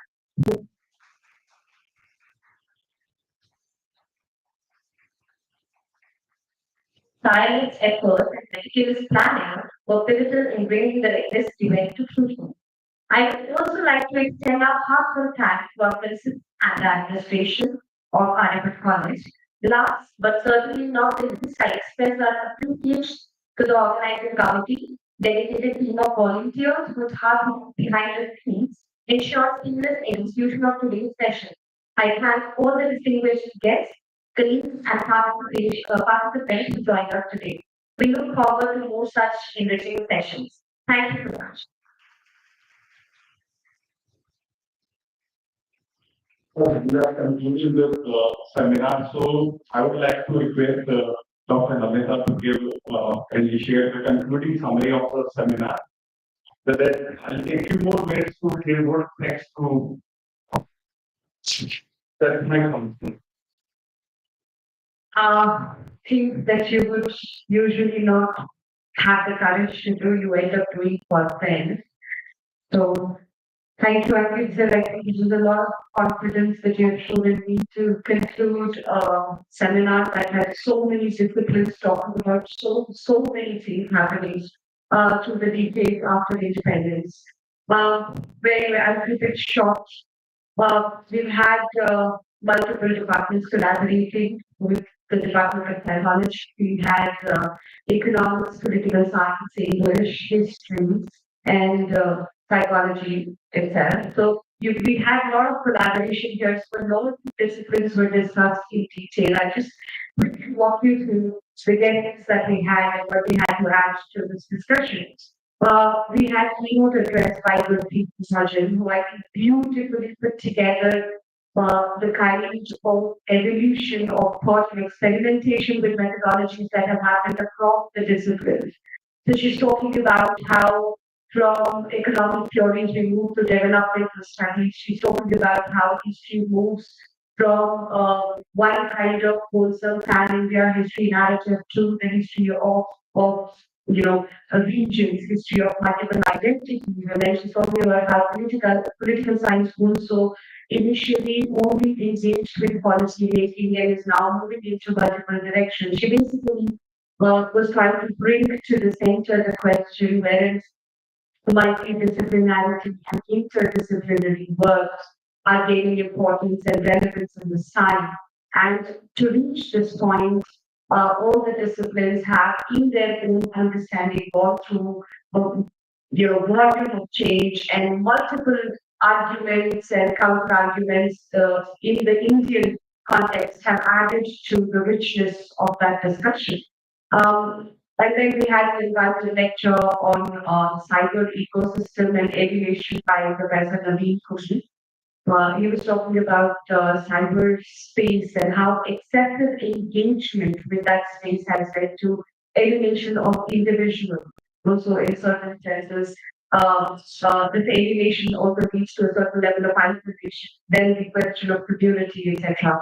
The first session of the seminar was by the psychology department that was titled Colonial Legacy, Post-Colonial Challenges. Professor Poornivaste talked about how funds, and this is something that has come through in discussions about all the disciplines that we talked about in the 2 day seminar, that funds are drying out. I don't know how can we get the states and stakeholders both interested to a point where we can get the funds happen, especially with technology today, or the obsession with a different kind of education being directly linked to the employment and money generation can be, moved away from, and the humanities or the social sciences for its relevance can be understood and be encouraged to study. So that's something that she talked about in great detail. She also talked about how, these developing countries, and specifically in the Indian context, she was talking about how we have become fed of data mining and we are not really coming up with original models or methods of study. We are basically replicating whatever has been done in powerful model experimented with in the web, and that needs to be questioned and revisited. Professor Arvind Mishra, we are grateful to him, is the person who has had a very, very important role in making sure that this seminar is sort of not only organized in the way that it works, but also that all kinds of permissions, all the other important things that make a seminar are in place. So he's the backbone of this seminar along with Anil Saraf first. So he was talking about how when we discuss about decolonization, we have to be cautious from becoming prey to the colonial sort of colonialism and its form neo-colonial sort of variations. Then we had Aryabhatta. She was talking about denaturalizing, and therefore she was talking about questioning the importance of questioning, basically. And Divya Panadia, why she was so neighbors, and she was talking about how the European import in the form of labels leads to a very high level of inclusivity, and we could kind of counter that by bringing in diversity. So that is about psychology. In economics, we started out with the discipline formation as a process of not, I mean, because it was so closely attached to the relevance of state, etc. It starts with what the role of economics should be for a new nation that has emerged. And from then, I think the most important question, along with the lines that we debated, that was brought out was that economics will eventually have to engage with technology at some point for it to continue being relevant and continue being sort of growing in its magnitude and its, like I said, relevance. Session was session had 2 speakers, Professor Soumya Chattopadhyay and Sir Anand Goswami. Then we move to history. In history, we have Professor Shashi Bhushan, Professor Vikas Gupta, and Dr. Mayank Kumar. Professor Shashi Bhushan talked about how the discipline of history was institutionalized and researched upon by the colonial power to begin with. Therefore, when the nationalists made an attempt, the first challenge that we faced was not only presenting a history that was categorically talking about a different focus point, but also the resources. So this is something that keeps coming up. Because picked up the question of nation and nationalism, the moment you start talking about decolonization, you will have to define yourself. And when you talk about defining yourself, you will have to define what indigenous means. And this question of indigenous was picked up by Professor Vikas Gupta, picked up by Sashi Bhushan, and taken forward by Professor Vikas Gupta. When nation and nationalism being Western import in what was picked up. Dr. Mayank Kumar then took this forward because he was to talk about histories. He picked up how, one such new kind of history called environmental history that he's working on. Encouraged him to not only question the colonial construct, but also the nationalist construct, because human and environment interaction is longer than that. And this narrative that the nationalists built up, whereas Europeans were about overpowering nature, where indigenous cultures were about coexisting with the nature had to be questioned at the core. That's not what it is because if you start reading with that kind of understanding, the whole purpose of state is beaten up because exploiting. He said that agriculture itself is not an friendly activity to get into. So you basically kind of have to dig deeper and then question and redefine those relationships. And then we had political science. Political science. I was listening to Satish sir at some point when he said that the discipline itself comes into existence in the 1920s.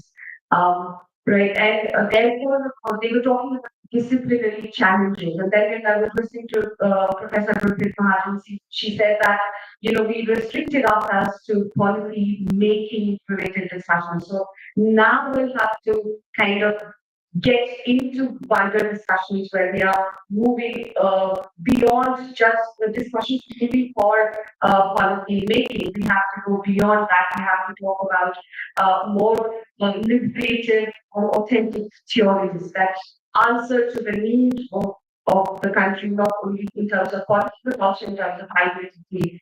Multiple identities that coexist in India today. I then of course we had English. अंग्रेजी बोलते हुए विदा लग रहा है.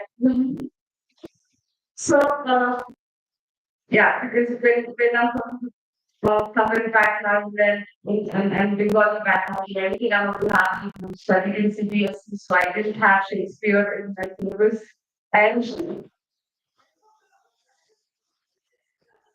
when I that, like we have to study in Delhi, so I just don't what kind of English I have with it. Through that, English brings up a very interesting sort of perspective into the entire discussion that we had for so long. When Swatiman said that will become discipline or will become something that only a certain group of people are engaging with is the resource will dry up. It won't be actually access to everybody. Some struggles that the discipline has made, and history has also been there in that same struggle that we fought for university. Children, something that Professor Shashi Bhushan has discussion where institutionalization of discipline itself is a very problematic process, and that has to be questioned, visited, and revisited from time to time. And contribution of institutions like JNU, just like in history, institutions that were built up by the nationalists, you can criticize them, but the deep reasons are very important interventions that were the need of the hour. So that was probably my take from this two-day seminar. Thank you so much We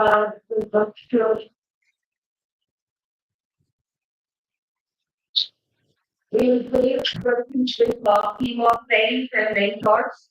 It was a learning experience. Mangala ma'am, Anand sir, Satish sir, all of you all. I mean, you all have given us opportunity one after another, and it was truly a learning experience. I think that you could do justice to the product. Thanks, I am.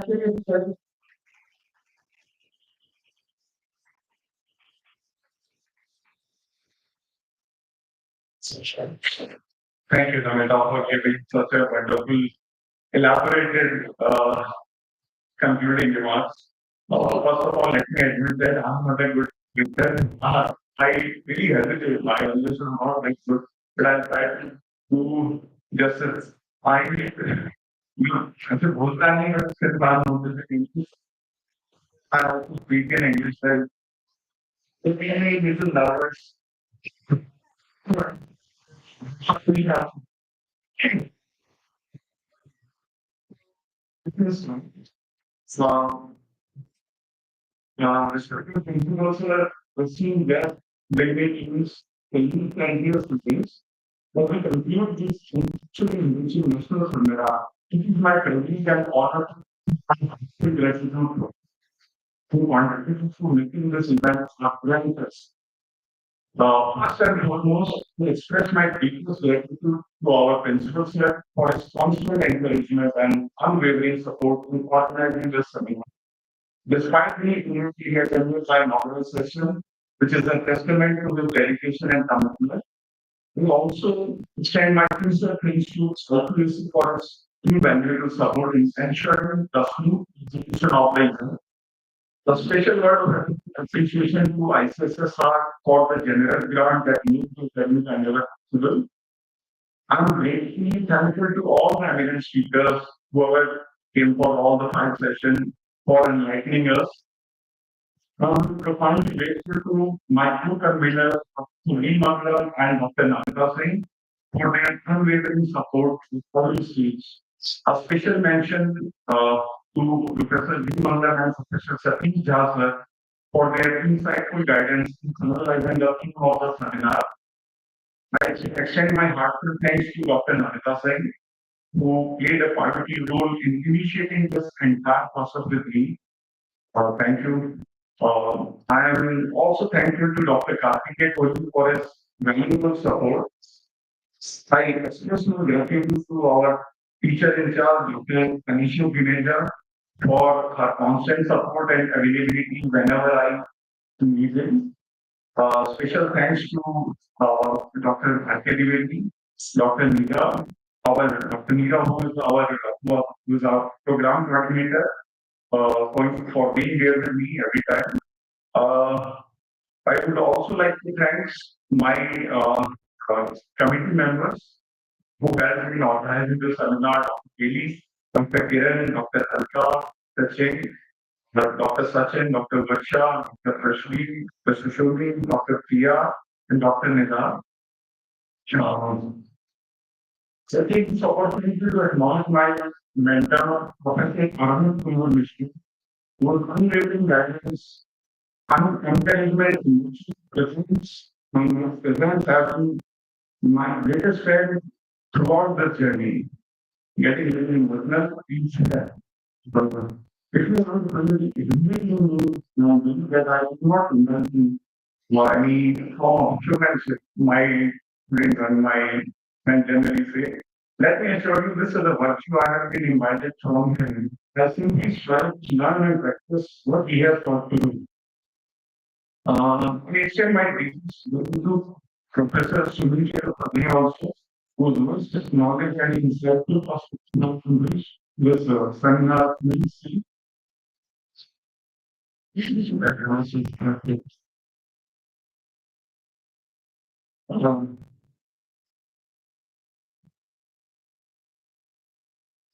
not about the nervous, not get emotional, that's why. It's an emotional state in which I'm seeing all these things. So, despite being, I was thinking about Professor Sunil Chirapati.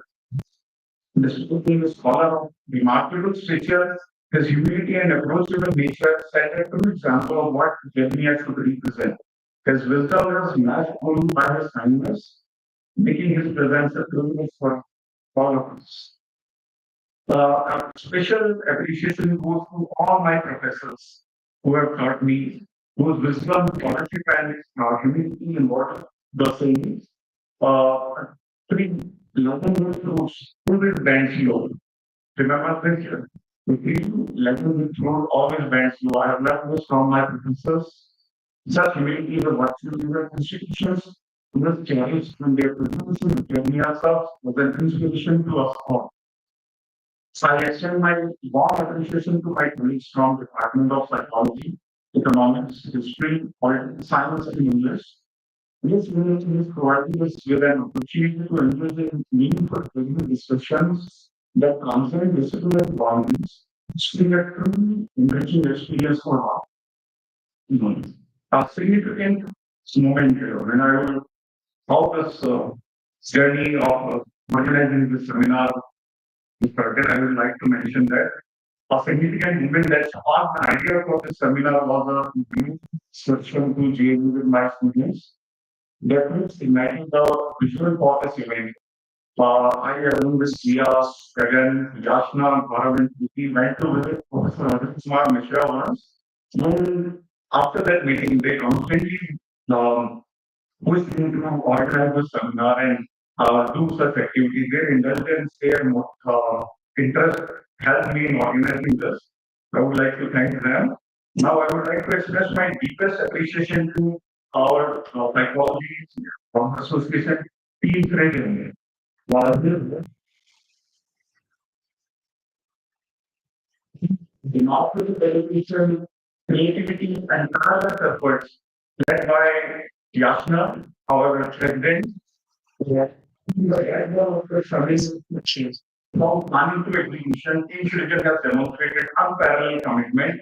I would also like to mention Gaurav also, sorry, this. Referring that this event was meticulously handled. Your passion and hard work have truly made the seminar a memorable and impactful experience.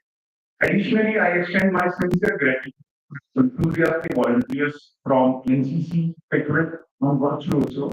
You are that's the idea of creating the seminar for like ever. Since this was the first ever seminar organized by the Department of Psychology, those who participated and contributed knowledge will always be remembered and cherished as a part of this historic milestone. You have set a strong foundation for academic excellence in collaboration, and your efforts will be an inspiration for future initiatives. However, this is not the end, it's a beginning. The seminar marks the start of many more academic endeavors, sharing knowledge, discussions, and meaningful exchanges in the years to come. With the spirit, we move forward, motivated and inspired towards even greater intellectual pursuits. Before saying thank you, I apologize if I'm missing any name, teacher in charges, Anisha. No, I mentioned last time. So, I am missing anyone, please, I would really want to apologize. There's no intention of missing any name. So, thank you all. Thank you so much for all of us very short.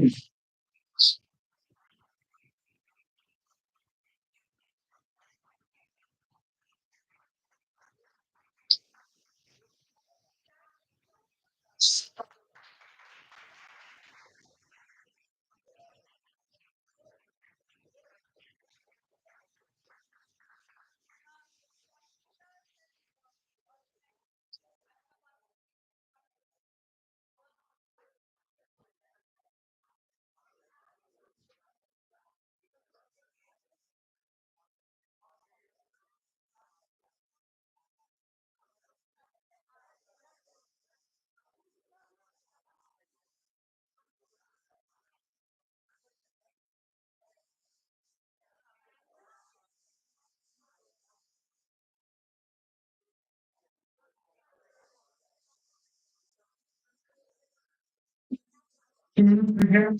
And I'll know what I hear. You come here for a before this.